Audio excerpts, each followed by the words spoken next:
Pengertian dan berbagai istilah yang terkait dengan jiwa dalam Islam.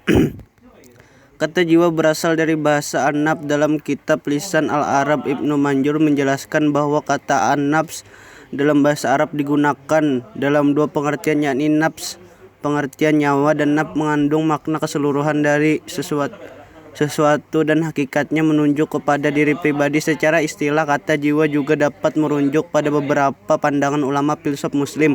Para filsuf muslim terutama Al-Kindi, Al-Farabi, dan Ibnu Sina umumnya sepakat mendefinisikan bahwa jiwa adalah kesempurnaan awal bagi fisik yang bersifat alamiah, mekanistik, dan memiliki kehidupan yang energik. Secara lebih rinci, yang dimaksudkan kesempurnaan awal bagi fisik yang bersifat alamiah adalah bahwa manusia dikaitkan dengan menjadi sempurna ketika menjadi makhluk yang bertindak, sebab jiwa merupakan kesempurnaan pertama bagi fisik alamiah dan bukan bagi fisik material. Kemudian makna mekanistik adalah bahwa badan menjalankan fungsinya melalui perantara alat-alat, yaitu anggota tubuh yang bermacam-macam. Sedangkan makna memiliki kehidupan yang energik adalah bahwa di dalam dirinya terkandung persiapan untuk menerima jiwa. Yang dimaksud dengan jiwa, pengertian judul artikel ini mencakup seluruh aspek dimensi psikis manusia yang terkandung di dalamnya, segala kehidupan batin manusia dengan segala sifat-sifat dan potensi-potensinya. Dalam istilah kunci digunakan oleh Al-Quran untuk menunjukkan jiwa, maka dengan pengertian ini dapat tercakup dalam istilah an-nafs, al-qalb, al-aql, al-ruh, dan al-fitihah. Pada istilah ini, walaupun tidak umum dipahami sebagai jiwa, namun karena ia merupakan potensi jiwa yang memberi bingkaian bagi dimensi jiwa yang lain agar tidak keluar dari koridor sifat bawaannya pada awal penciptaannya yang telah ditetapkan oleh Allah Subhanahu wa taala.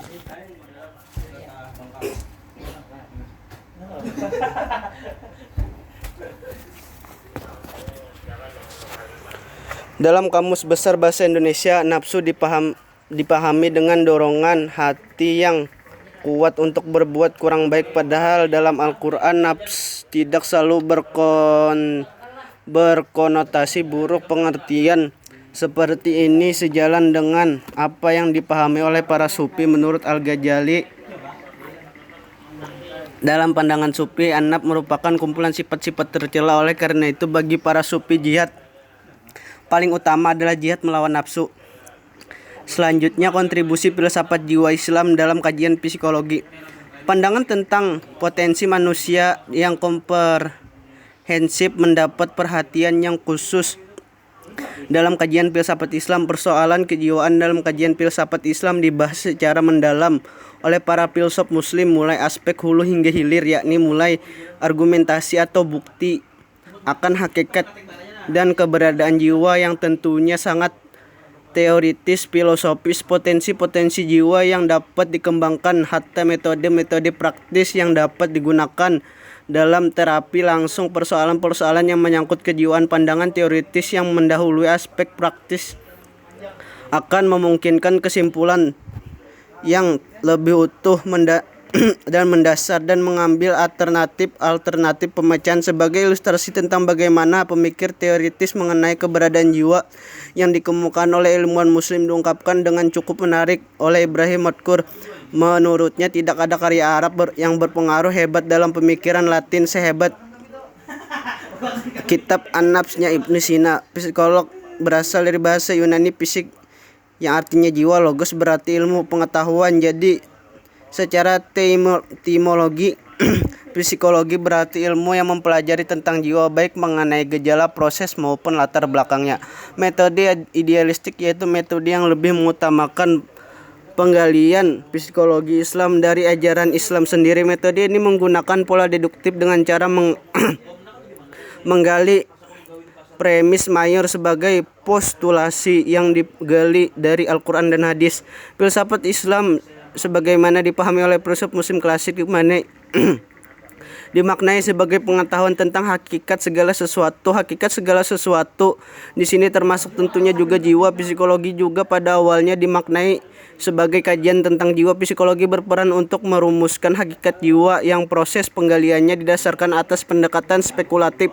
Psikologi dalam pengertian ini memiliki kelebihan tersendiri karena mencerminkan hakikat psikologi sesungguhnya, sebab ia dapat mengungkap hakikat jiwa yang menjadi objek utama kajian psikologi.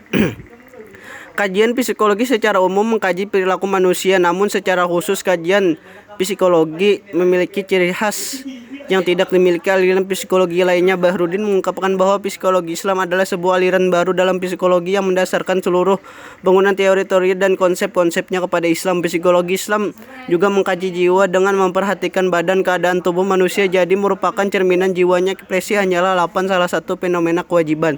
Kontribusi filsafat jiwa Islam, kajian psikologi diantaranya menjaga kesinambungan kajian psikologi Islam dengan menggunakan turat filsafat Islam sebagai pintu masuk, akan dimungkinkan munculnya disiplin psikologi yang benar-benar utuh dan memiliki identitas yang jelas. Dengan melibatkan filsafat Islam dalam kajian psikologi akan dimungkinkan akselerasi dalam pengembangan psikologi Islam. Dengan melibatkan filsafat Islam dalam kajiannya, corak psikologi Islam dimungkinkan akan memiliki cita rasa rasional yang kental.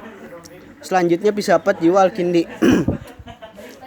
Al-Kindi dikenal sebagai filsuf muslim keturunan Arab pertama. Nama lengkap adalah Abu Yusuf Yakub Ibnu Ishaq Ibnu Salah Al-Sabah Ibnu Imran Ibnu Muhammad Ibnu Al-Asyas Ibnu Qais Al-Kindi. Beliau lahir di Kufah pada abad 9 Masehi sekitar tahun 801 Masehi, wafat pada tahun 873 Masehi. Orang tua Al-Kindi adalah gubernur dari Kufah pada masa pemerintah Al-Mahdi 775 Masehi sampai dengan 785 Masehi, dan Harun ar-Rasyid 786 Masehi sampai dengan 809 Masehi.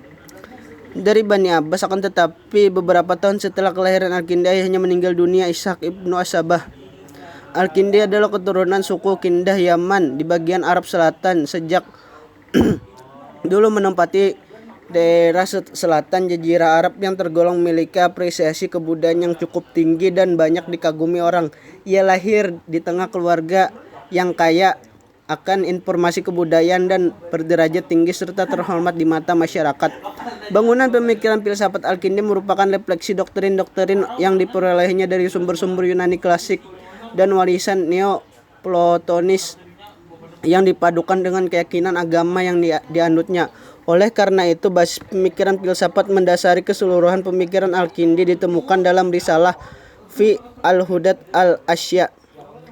Dalam risalah tersebut, Al-Kindi melakukan peringkasan atas definisi dari literatur Yunani dalam bentuk yang sederhana. Ringkasan pada awalnya hendak memaparkan filsafat Yunani oleh banyak sejarawan dinilai hanya merupakan ringkasan definisi secara harfiah saja, merujuk kepada Aristoteles tanpa kepastian yang jelas atas validitas sumbernya. Filsafat menurut Al-Kindi adalah batas mengetahui hakikat suatu sejarah, batas kemampuan manusia. Tujuan filsafat dalam teori adalah mengetahui kebenaran dan dalam praktik adalah mengamalkan kebenaran atau kebijakan. Filsafat yang paling luhur dan mulia adalah filsafat pertama, Tuhan, yang merupakan sebab ilah bagi setiap kebenaran atau realitas. Oleh karena itu, filsuf yang paling sempurna dalam mulia harus mampu mencapai pengetahuan yang mulia itu. Pemikiran Al-Kindi tentang jiwa tidak terlepas dari pemikiran Aristoteles. Menurut Al-Kindi, jiwa itu tidak tersusun tetapi mempunyai arti penting, sempurna dan mulia. Substansi roh berasal dari substansi Tuhan. Hubungan roh dengan Tuhan sama dengan hubungan cahaya dengan matahari. Selain itu, jiwa bersifat spiritual ilahiyah, terpisah berbeda dari badan. Menurut Al-Kindi, jiwa kekal, tidak hancur bersama hancurnya badan. Tidak hancur karena substansi dari Tuhan. Karena jiwa berada di dalam badan, ia tidak boleh kesenangan yang sebenarnya dan pengetahuan yang tidak sempurna. Baru setelah berpisah dengan badan, ia akan memperoleh kesenangan yang sebenarnya. dalam bentuk pengetahuan yang sempurna. Selanjutnya filsafat jiwa Abu Bakar Ar-Razi. Abu Bakar Muhammad Ibnu Zakaria Ar-Razi bisa dipanggil dengan Ar-Razi, lahir di Rai, suatu kota di dekat Teheran pada tahun 863 Masehi atau 251 Hijriah dan wafat pada 925 Masehi atau 313 Hijriah. Ar-Razi tidak memiliki sistem filsafat yang teratur, tapi melihat hidupnya ia mesti dipandang sebagai pemikir yang tegar dan liberal di dalam Islam. Dan mungkin di sepanjang sejarah pemikiran manusia, menurut dengan akal kita dapat memperoleh manfaat yang sebanyak-banyaknya. Akal adalah karunia terbaik Tuhan kepada kita. Dengan akal kita melihat segala yang berguna bagi kita dan yang membuat hidup kita baik. Dengan akal kita dapat mengetahui yang gelap, yang jauh, yang tersembunyi dari kita. Dengan akal kita dapat memperoleh pengetahuan tentang Tuhan, suatu pengetahuan tertinggi yang dapat kita peroleh. Jika akal sedemikian mulia dan penting, maka kita tidak boleh melecehkannya. Kita tidak boleh menentukannya sebab ia adalah penentu atau pengendali, sebab ia adalah pengendali, atau pemerintah sebab ia adalah pemerintah, tetapi kita harus merujuk kepada dalam segala hal, menentukan segala masalah dengannya. Kita harus sesuai dengan perintahnya. Hanya akal logislah yang merupakan kriteria tunggal pengetahuan dan perilaku. Filsafat metafisikanya. Filsafat Ar-Razi dikenal dengan ajaran 5 kekal, yaitu Allah Ta'ala, jiwa universal, materi pertama, ruang absolut, masa absolut. Menurut Ar-Razi, 2 dari 5 kekal hidup dan aktif, yaitu Tuhan, jiwa, roh universal. 1 daripadanya hidup dan pasif, yaitu materi. 2 lainnya hidup, tidak aktif dan tidak pula pasif, yakni ruang dan masa. Adapun ajaran 5 kekal Ar-Razi dijelaskan berupa benda, yaitu materi merupakan apa yang ditangkap dengan panca indera tentang benda itu. Ruang, karena materi mengambil tempat. Zaman, karena materi berubah-ubah keadaannya. Di antara benda-benda ada yang hidup, dan oleh karena itu perlu ada roh. Di antara yang hidup ada pula yang berakal, yang dapat mewujudkan ciptaan-ciptaan yang teratur. Semua itu perlu pada pencipta yang maha bijaksana lagi maha tahu.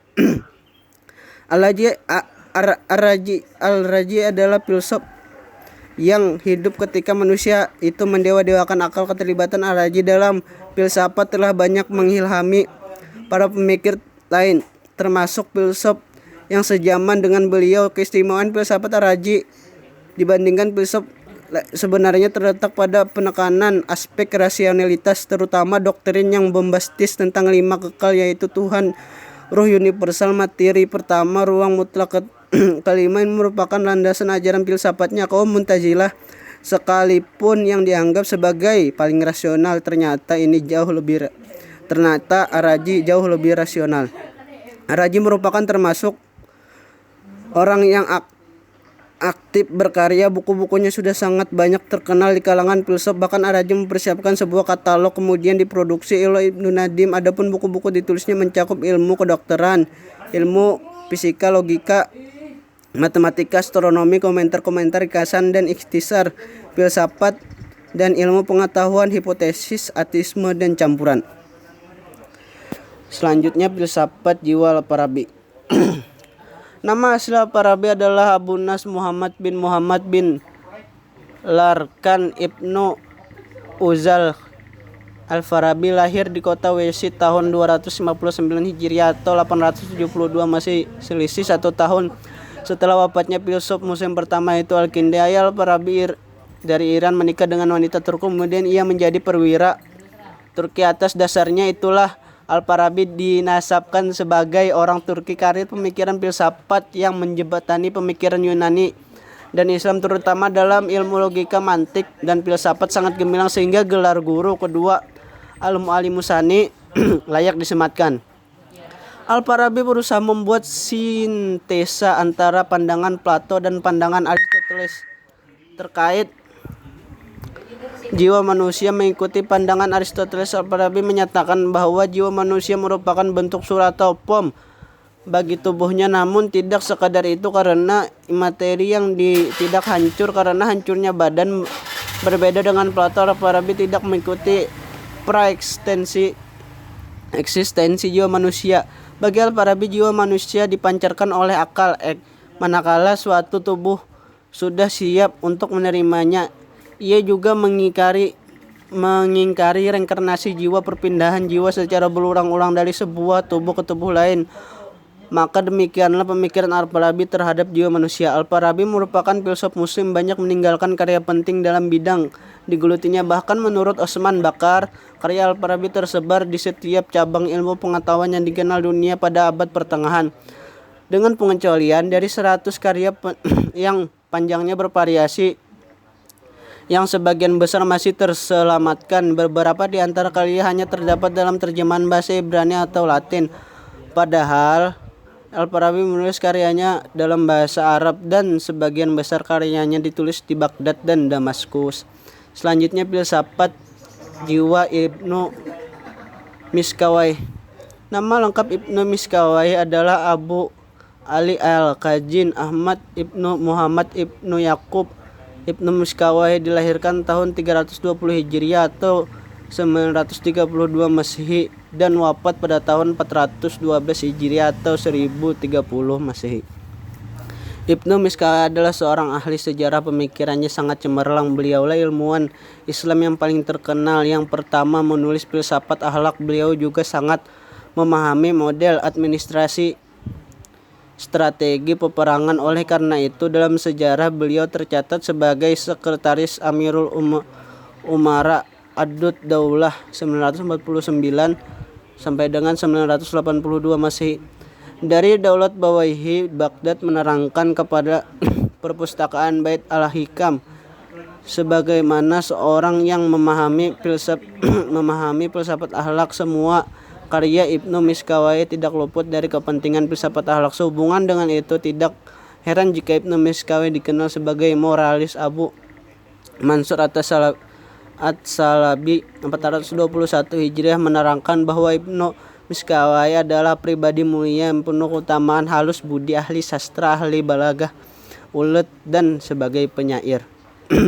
Tuhan menurut Ibnu Miskawayh adalah zat yang tidak berjisim, ajali dan pencipta. Tuhan esa dalam segala aspek. Ia tidak terbagi-bagi dan tidak mengandung kejamakan, dan tidak satu pun yang setara dengannya.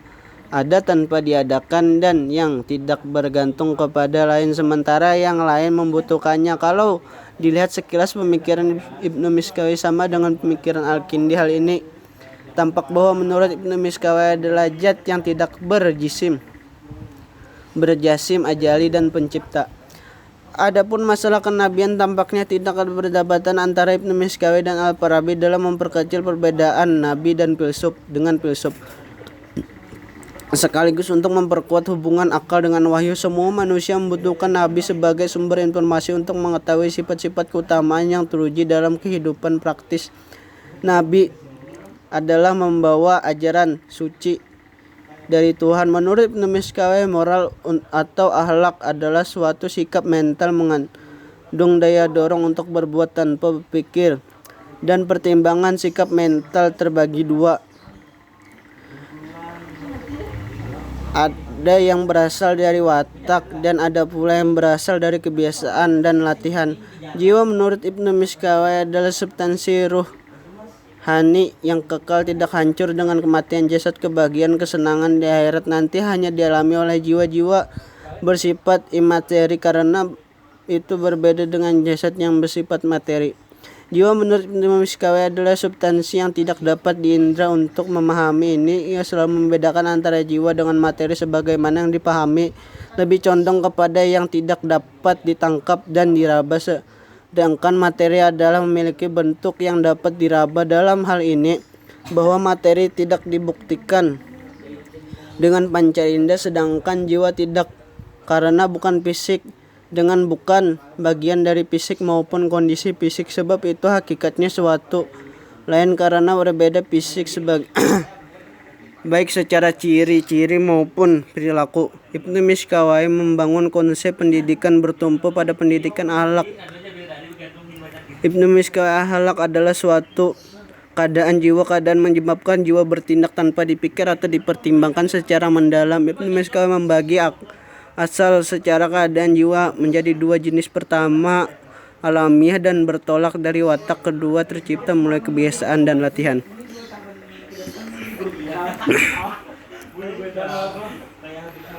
Dan yang terakhir, filsafat Ibnu Sina.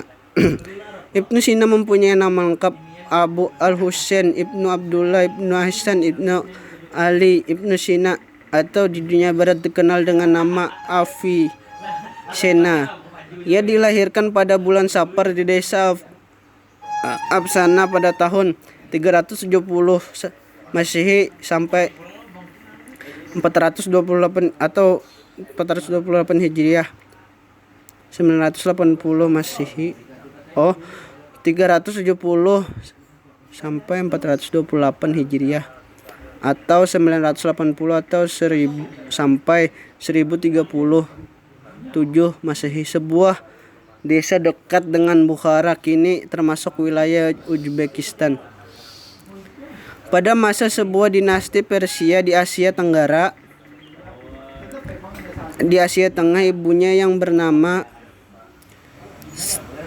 dan berasal dari Bukhara. Ayahnya bernama Abdullah, seorang sarjana yang dihormati, berasal dari Bakalan di Bukhara. Pada usianya sangat muda, 10 tahun, ia telah menghafal Al-Quran yang fasih, ilmu-ilmu agama Islam, astronomi, matematika, fisika, metafisika, dan logika. Pada usia 16 tahun, ia telah menjadi seorang dokter, mampu memecahkan masalah pengobatan dengan melalui metode eksperimen. Dengan daya ingat yang dimiliki, ia dapat menguasai sebesar isi buku tersebut walaupun usianya ketika itu baru 18 tahun. Pada usia 22 tahun ayahnya wafat. Ibnu Sina meninggalkan Bukhara menuju Jurjan, kemudian ke Kawarij.